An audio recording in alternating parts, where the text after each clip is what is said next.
दिल्लीत काका पुतण्यांची भेट झाल्यानंतर म्हणजेच शरद पवार आणि अजितदादा यांची भेट झाल्यानंतर आता तर्कवितर्क सगळीकडे सुरू आहेत. कालपासून बघतो आपण वेगवेगळ्या ठिकाणी चर्चा सुरू आहेत. पण त्याच्या पलीकडे जाऊन सुद्धा मला असं वाटतं दोन्ही पवारांनी मिळून ज्या एकमेकांना पूरक भूमिका घेतल्या, ज्या पद्धतीने अजित पवारांना एका वृत्तसंस्थेचा कॅमेरा फॉलो करत होता, शेवटपर्यंत हे सगळे पिक्चर फिल्माइज करते होतील आणि ते जनतेसमोर येतील आणि त्यातून मग जो दोघांनाही अभिप्रेत मेसेज आहे तो साधारण सगळ्यांपर्यंत जाईल अशी सगळी चर्चा सुरू होती. पण कुटुंबात नक्की घडतंय काय, त्याचे पॉलिटिकल रिपरकशन्स काय असतील, येणाऱ्या काळात भूमिका काय असतील, फार इंटरेस्टिंग असणार आहे. माझ्यासोबत आत्ता सुनंदा पवार आहेत, रोहित पवारांच्या मातोश्री. कुटुंबामध्ये नक्की काय चाललंय इतकं सगळं आता मला असं वाटतं की 1-1.25 वर्ष झालं अजित पवारांनी शपथ घेऊन 2 जुलैचा दिवस उजाडून, त्यानंतर नक्की कशा पद्धतीने समीकरणं बदलीत, आत्ता या भेटीनंतरचे अर्थ काय समजून घेऊ. खूप खूप स्वागत तुमचं मुंबई तकमध्ये. तुमचं दादांशी बोलणं झालं होतं का? कोणते दादा? अजित दादांसोबत नाही नाही काल भेटतील तिकडे दिल्लीमध्ये असं काय होईल याची काही कल्पना? एकतर मी बारामतीला होते, त्यामुळे साहेबांचा वाढदिवस आहे हे डोक्यात होतं आणि साहेब आणि काकी असे लागोपाठ वाढदिवस असतात आणि सगळ्यात महत्त्वाचा वाढदिवस हा होता की 85व्या वर्षामध्ये पदार्पण साहेब करतात आहे आणि वयाची 60 वर्ष या माणसाने देशासाठी आणि या महाराष्ट्रासाठी घालवलेली आहेत. त्यामुळं राजकारणातलं एक धुरंधर व्यक्तिमत्व आणि वेगळ्या पद्धतीने साहेब माझे आदर्श आहेत. मी कॉलेजमध्ये असल्यापासून साहेबांचा प्रचार करते. त्यामुळे आम्ही काही झालं म्हणजे किती मतभेद झाले, कुटुंब पक्ष वेगळे झाले तरी पण आम्ही साहेबांच्या सोबतच राहण्याचा निर्णय घेतला आणि आम्ही साहेबांच्या सोबतच आहोत आत्ता तरी. पण मग काल जसं हे भेटीची बातमी पुढे आली, तुम्ही पाहिलं असेल की दोघं जण भेटले वगैरे, तर काय तुमची पहिली रिॲक्शन होती? नाही, मला आता सुरुवातीला आश्चर्यच वाटलं की हे सगळे एकदम तिथं कसे काय गेले किंवा काय झालं. अनपेक्षित होतं सगळं, पण बरं वाटलं की एक जो तणाव निर्माण झाला होता, एक ताण होता दोघांमध्ये नात्यामध्ये आणि नाही म्हणलं तरी इलेक्शन म्हणलं, प्रचार म्हणला की शब्द चुकीचे पडतात आणि तोंडातनं मनं दुखावली जातात. त्यामुळे सगळ्या महाराष्ट्राची मनं पण दुखावलेलीच होती याच्यामध्ये, कारण आपली संस्कृती आपण ज्येष्ठांचा मान राखला पाहिजे. त्यामुळं त्यांना तिथं बघून मला खूप बरं वाटलं की चला दादा आले, तिथं नमस्कार केला, आशीर्वाद घेतले आणि शुभेच्छा दिल्या दादांनी. मला आता तुम्ही विषय काढला तिथे मला यायचंच होतं. तुम्ही म्हणाले की निवडणुकीमध्ये शब्द वापरले गेले, त्यानंतर आणखी ते मला असं वाटतं की इंटेन्सिफाय होतात गोष्टी, आणखी दरी वाढते. पण मग काका पुतण्यांमधले हे जे काही इशू होते हे फक्त निवडणुकीपुरतेच मर्यादित होते? नाही, कारण लागोपाठच पक्ष फुटला, निवडणुका लागल्या ना, त्यामुळे तो त्याला पर्यायच नव्हता काही. आणि राजकारण म्हणलं की आरोप आले, हे आले, त्याची सत्यता कोणी बघत नाही, भावनेच्या ह्याच्यामध्ये बोलण्याच्या ह्याच्यामध्ये शब्द निघून जातात आणि मग तो तणाव वाढत राहतो सगळा तिथे, लोकसभा असो किंवा विधानसभा असो. त्यामुळं शेवटी तुम्ही विरोधी असता ना, त्यामुळं विरोधी पक्षावर किंवा विरोधी ध्येय धोरणावर बोलणं ही प्रचाराला आलेले जे कोणी असतील बोलणारे असतात त्यांची ती जबाबदारी असते आणि ते बोलत राहतात. पण ते काय होतं की जेव्हा ते कुटुंब असतं तिथं त्यावेळेला मात्र मग ते लागतं, जास्त लोकांना पण लागतं आणि ऐकणाऱ्याला पण लागतं, घरातल्या लोकांना पण लागतं ते. पण बघा आता म्हणजे पवार हे फक्त काय कुटुंबापुरत्या गोष्टी मर्यादित नाहीयेत, त्याचे राजकीय अर्थ निघणं किंवा त्या कुटुंबातले निर्णय हे त्या कार्यकर्त्यांना किंवा पक्षावरती त्याचे थेट परिणाम दिसणं, या गोष्टी खूप स्वाभाविक आहेत. जसं पार्टी फुटली त्यानंतर कुटुंबामध्ये आणखी काही गोष्टींचे मागच्या मला आठवतं मी श्रीनिवास बापूंशी बोललो होतो बारामतीमध्ये, तर त्यावेळी सुद्धा त्यांनी मला दादांबद्दल काही गोष्टी सांगितल्या की कशा पद्धतीने काही गोष्टीच्या बाबतीत ते एका पेजवर येऊ नाही शकले. माझं असं म्हणणं आहे की आता जेव्हा या सगळ्या भेटीगाठी होत आहेत त्यावेळी मग नक्की तुमच्या फॉलोअर्सने सगळ्यातून अर्थ काय काढायचे? एकतर खरं साहेबांना काल भेटायला सगळ्याच राजकीय पक्षाची लोक आली होती तिथं. दादा आले ह्याच्यात आश्चर्य वाटण्यासारखं काही नाहीये खरं महाराष्ट्राच्या. पण तुम्हाला वाटलं असं तुम्ही आता म्हणाले? हा, दादा पहिल्यांदा अशा पद्धतीने आणि वाढदिवसाच्या निमित्ताने गेले, त्यामुळे थोडंसं माझ्यासाठी अनपेक्षित आणि आश्चर्य होतं. बाकीचे लोक तर साहेबांना, सगळेच विरोधी पक्षाचे लोक साहेबांना भेटत असतात. कारण पवार सगळीकडे डायलॉग ओपन ठेवतात तसं ते. आता मला 42 वर्ष झाली या कुटुंबात येऊन. साहेबांचे संबंध सर्व पक्षातल्या लोकांशी अतिशय सामंजस्याचे असतात. मोदी साहेब बारामतीला येऊन गेलेले आहेत आणि खूप उपक्रमांचं त्यांनी भूमिपूजन पण केलेलं आहे. राष्ट्रपती असतील, राजीव गांधी असतील, हे सगळी लोक बारामतीला येऊन गेलेली आहेत. त्यामुळे सर्वांशी त्यांचा एक सलोख्याचे संबंध असतात. त्यामुळे त्यांना भेटायला सगळीच लोक येतात. त्यात असं आश्चर्य काही नाही. आणि ज्या माणसांनी 60 वर्ष या देशासाठी महाराष्ट्रासाठी दिली आहेत आणि खूप मोठे ऐतिहासिक निर्णय घेतलेत साहेबांनी, त्यामुळं सर्वच विरोधी पक्षाचे लोक पण त्यांचा सन्मान करतात आणि आदर करतात. पण बघा, तुम्ही या कुटुंबाचा मेंबर आहात, जसं तुम्ही सांगितलं की 42 वर्ष तुम्ही आज फॅमिलीचा एक पार्ट आहात. काका पुतण्याच्या मनोमिलनाची सुरुवात आहे असं म्हणता येईल का? असू शकते, असू शकते, असू शकते. जे कालचं सगळं वातावरण बघितल्यानंतर असू शकते. तुमची इच्छा आहे सोबत यावं? इच्छा असं नाही, तो एक राजकीय विषय वेगळा आहे, तो माझ्यासाठी नाही आहे, कारण मी राजकारणावर बोलू इच्छित नाही.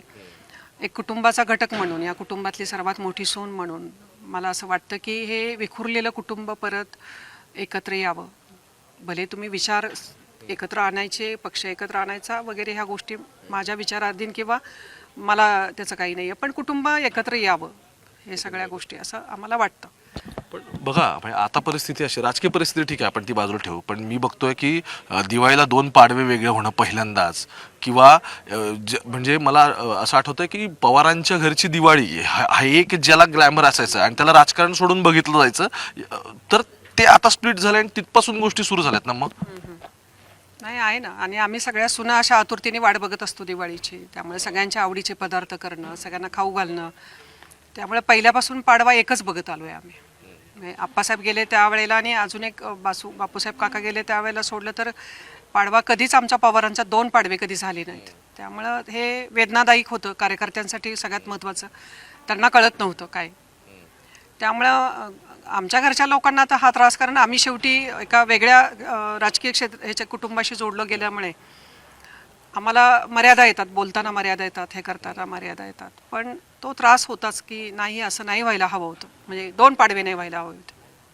पण बघा, दादांनी पाडवा वेगळा करण्याचा डिसिजन घेतला, पक्षातून बाहेर पडण्याचा, किंवा पक्षातून बाहेर पडण्याचा पक्षच त्यांचा आहे आता, ही तर इलेक्शन कमिशनने सांगूनच टाकलं. पण या सगळ्यांत जसं मी तुम्हाला विचारलं की मनोमिलनाची सुरुवात असू शकते, अशी एक तुमच्या मनात सुद्धा आता तुम्ही एक शक्यता वर्तवताय. अशा वेळी परत ते पाडवे एकत्र होणं किंवा परत दोघांनी एकत्र येणं, राजकीय दृष्ट्या सुद्धा काही भूमिका घेऊन सोबत जाणं, याच्या पण शक्यता तुम्हाला वाटतात का? काही सांगता येत नाही. काही सांगता येत नाही, नाही सांगता येत. म्हणजे उलट तुम्ही सगळ्या पॉसिबिलिटीज ऑन ठेवताय. मी त्या पॉसिबिलिटी नाहीच, कारण शेवट राजकारण हा साहेबांचा आणि दादांचा विषय आहे. साहेबांनी 60 वर्ष, दादांनी 25-30 वर्ष राजकारणात घातली, त्यामुळे निर्णय ते दोघं घेणार आहेत. आमच्या घरातल्या महिला किंवा आम्ही निर्णय नाही घेणार आहेत. हा निर्णय हा शेवट महाराष्ट्र लेवलला निर्णय होणार आहे तो. आणि हे दोघंच नाही तर इतर सर्व पदाधिकारी, कार्यकर्ते आणि ह्यांना विश्वासात घेऊन निर्णय होणार आहे हा. आत्ताच्या घडीला म्हणजे तुम्ही म्हणता की कुटुंब विखुरलेलं आहे, ते एकत्र यावं. आता तसं पाहायला गेलं तर मी बघतोय की सुनेत्रा पवार सुद्धा विद्याप्रतिष्ठान असेल, तुम्ही स्वतः ॲग्रीच्या वेगवेगळ्या बॉडीजवरती असतील, किंवा रोहित पवार तर पॉलिटिकली मागच्या निवडणुकांपासून आलेच, ते पूर्ण वेळ राजकारणात आले, म्हणजे आधी त्यांचा बारामती ॲग्रो नंतर. पवार कुटुंब हे काही फक्त घरापुरतं असं मर्यादित नाही, तर वेगवेगळ्या संस्थांशी निगडीत, त्या संस्था सांभाळणं, तिथून लोकांमध्ये येणं, अशा सगळ्याशी निगडीत आहे. अशा वेळी ते क्लॅन्स पुन्हा एकदा सगळे असं आपण म्हणू की ते एकदा रिकन्सिलिंग त्याच्यामध्ये होईल. शक्यता वाटतीये मला. पण एक सांगू का तुम्हाला, भारतामध्ये आणि महाराष्ट्रामध्ये अशा खूप मोठ्या फॅमिली आहेत की त्या फॅमिलीमध्ये वेगवेगळ्या पक्षाची लोक एकत्र आहेत. सिंधियांची फॅमिली असेल, इकडे कोल्हापूरकडे काही फॅमिली आहेत, म्हणजे एकाच फॅमिलीतले अनेक लोक वेगवेगळ्या पक्षामध्ये आहेत, वेगवेगळ्या पदावरती आहेत, पण कुटुंब एक आहे. म्हणजे तो सुसंवाद जो म्हणतो आपण, तो थोडा जो एकदमच असा ताणला गेला होता आणि तो तुटल्यासारखं झालं होतं घर सगळं. मुलांसाठी, बहिणींसाठी, साहेबांच्या बहिणींसाठी, अजयदादांच्या आई असतील, आमच्या घरातल्या ज्या ज्येष्ठ लोक आहेत त्यांच्यासाठी पण तो वेदनादायी गोष्ट होती. आयुष्यभर जे बघितलं आणि एकदम शेवटच्या आयुष्याच्या टप्प्यावर असं काहीतरी बघायला मिळेल, हे कुठल्याही कुटुंबासाठी त्रासदायक असतं. ते मला आठवतं दादांच्या आई तर दादांनी सांगितलं, म्हणाल्या होत्या की त्यांच्या विरोधात उमेदवारच नव्हता द्यायला पाहिजे. तुम्हाला याची माहिती होती का? श्रीनिवास बापूंनी मला वेगळं व्हर्जन सांगितलेलं. नाही, तर मी नव्हतेच तिथं कर्जतला, मी पूर्ण कर्जतला होते, रोहीच्या मतदारसंघामध्ये होते, कारण मला इकडे वेळच नव्हता. खरं तर मी लोकसभेसाठी ताईंचा प्रचार केला होता. 1.5-2 महिने मी सुप्रिया ताईंच्याच प्रचारामध्ये होते, आणि तो मी आत्तापासून नाही, कॉलेजमध्ये असल्यापासून मी आदरणीय पवार साहेबांचा प्रचार करत आली आहे. कॉलेजमध्ये आम्ही मुली असायचो सगळ्या, त्यामुळे ताईंच्या प्रचारासाठी येणार हे माझं नक्की होतं. पण विधानसभेचं ना रोहितचं इकडं काम होतं आणि मला इकडे यायचं नव्हतं. एक तुम्ही आता कर्जत जामखेडचा उल्लेख काढला, तो या अनुषंगाने का महत्वाचा आहे मी तुम्हाला सांगतो. मला ती प्रीती संगमावरची काका पुतळ्यांची भेट आठवते. अजितदादा आले, रोहित पवार त्यांच्या नाही, दादा स्वतःवरच म्हटले की दर्शन घे, आणि त्याचं म्हटले की बघ मी सभा घेतली असती तर काय खरं नव्हतं. वॉज इट प्री प्लॅन, म्हणजे ते ठरवून झालं? बघ आपण राम शिंदेची इच्छा होती की दादांनी सभा घ्यावी म्हणून. असं मला वाटत नाही, कारण दादाच इतके बिझी होते त्यांच्या मतदारसंघामध्ये आणि महाराष्ट्रामध्ये, त्यामुळे दादांना नाही वेळ झाला. खरं तर प्री प्लॅन वगैरे असं काही नव्हतं. आणि तो कारण नसताना ते थोडंसं बोलताना तो शब्द त्यांचा चुकीचा पडला आणि त्याची चर्चा दिवसभर चालू होती मीडियावरती की मी आलो असतं तर काय झालं असतं. मग ते काय झालं, मग त्याला आणि सगळ्या लोकांना त्याला एक खाद्य मिळालं, सगळ्या मीडियाला. तसं काही नव्हतं. म्हणजे ठीक आहे, तुम्ही म्हणत असाल मीडियाला खाद्य मिळालं. काय मुळात पवार कुटुंबीय हे पॉलिटिकली अनप्रेडिक्टेबल मानलं जातं राजकारणामध्ये, हे तर सगळ्यांनी मान्य करावं लागेल. आणि दुसरं सगळ्यात महत्त्वाचं म्हणजे आता क्रोनॉलॉजी जर बघितली ना आपण, की पवार साहेब नंतर हे मान्य करतात की मला माहिती होतं बारामतीमध्ये नक्की काय होईल ते, पण तरी सुद्धा त्यावेळी माझ्याकडे पर्याय नव्हता, महाराष्ट्रात चुकीचा मेसेज गेला होता, ही गोष्ट असेल. दुसरी महत्त्वाची गोष्ट असेल की अजित पवार अशा पद्धतीने उघड म्हणतात की मी सभा घेतली असती तर काय झालं असतं. किंवा या सगळ्या दरम्यान म्हणजे मला आठवतंय बारामतीमध्ये सुद्धा सांगता सभेला शरद पवारांनी शेवटच्या अजित पवारांचं नाव नाही घेतलं, अजित पवारांनी सुद्धा ह्या सगळ्या गोष्टी टाळल्या. ही क्रोनॉलॉजी एक गोष्ट अशी सांगते की समथिंग इज कुकिंग. म्हणजे ह्या गोष्टी इतक्या स्पॉन्टेनियस नाहीत ना. किंवा दादांनी पण बघा, काल ते भेटायला गेले इथपर्यंत मर्यादित नाही राहिलं, ते सहकुटुंब गेले. त्याहून पुढे जाऊन काय तर एक स्पेसिफिक कॅमेरा दादांना अगदी आतमतपर्यंत फॉलो करत होता. आणि मी सुरुवातीला पण म्हटलं एकमेकांच्या पूरक भूमिका घेणं हे खूप इंटरेस्टिंग आहे. आणि तुम्ही मेंबर आहात या सगळ्या या प्रोसेसमध्ये तुम्ही आहात. एक तर ते घरात कार्यक्रम होता त्यांचा, काकांच्या घरात होता, साहेबांच्या आपल्या दिल्लीच्या घरामध्ये. आणि तो कौटुंबिक प्रसंग असल्यामुळे साहेबांनी त्याच पद्धतीने त्यांचं रिस्पॉन्स दिला असेल दादांना. आणि आहे ना की इतक्या वर्षाचं तो एक हे ना लहानपणापासूनचं बॉन्डिंग आहेच ना. म्हणजे तात्यासाहेब काका गेल्यानंतरचं जे बॉन्डिंग आहे या दोघांचं, काका काकींचं, हे मी 42 वर्ष खूप जवळनं बघितलेलं आहे दादांचं.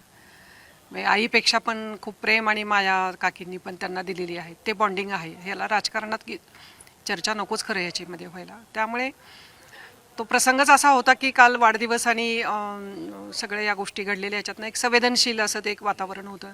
आणि त्या वातावरणात दादा जाणं ही त्यांच्यासाठी पण खूप असं वेगळं कदाचित समाधान घेऊन गेली असेल की आला ना, दादा आले तिथं. ह्याचं राजकारणाशी आणि त्या चर्चेशी मला वाटतं काय फारसं जोडू नये असं मला वाटतं. पण चर्चेशी नाही, ठीक आहे.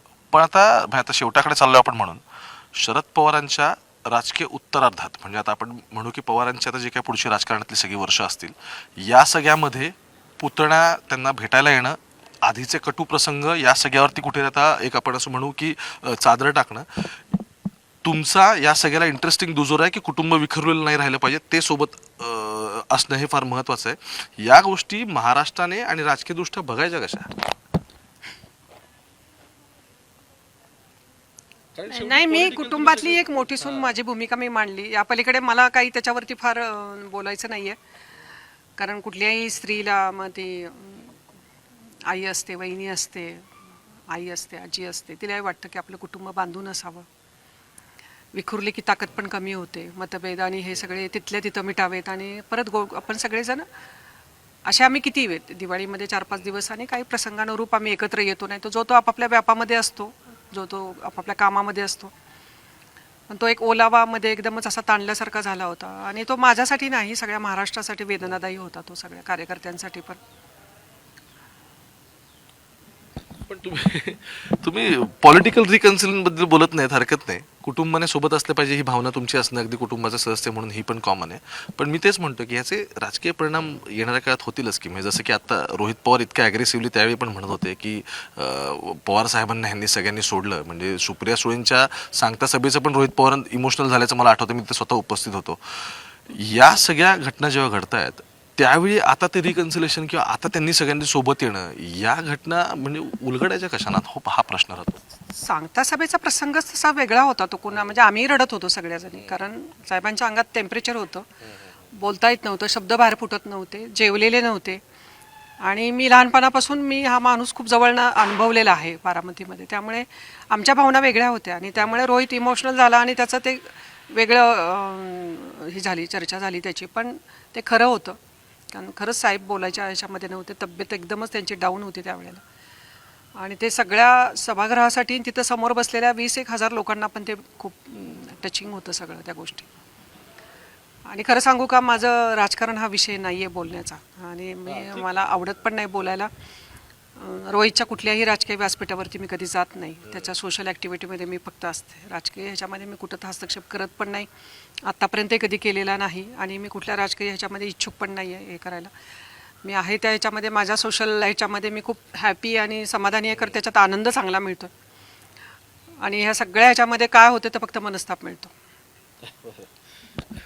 पण आता आधीच्या पिढीचे काका पुतणे, नव्या पिढीचे काका पुतणे म्हणजे शरद पवार, त्यानंतर अजितदादांपासून परत युगेंद्र पवार, आणि तिकडून अजितदादांनी वेगळी भूमिका घेतली म्हणून त्यांच्यावर टीका करणारे तुमचे सुपुत्र म्हणजे रोहित पवार, ह्या सगळ्यांनी आता सोबत एकत्र एका पेजवरती यावं, हीच भूमिका कुटुंब म्हणून. तो त्यांनी निर्णय घ्यावा.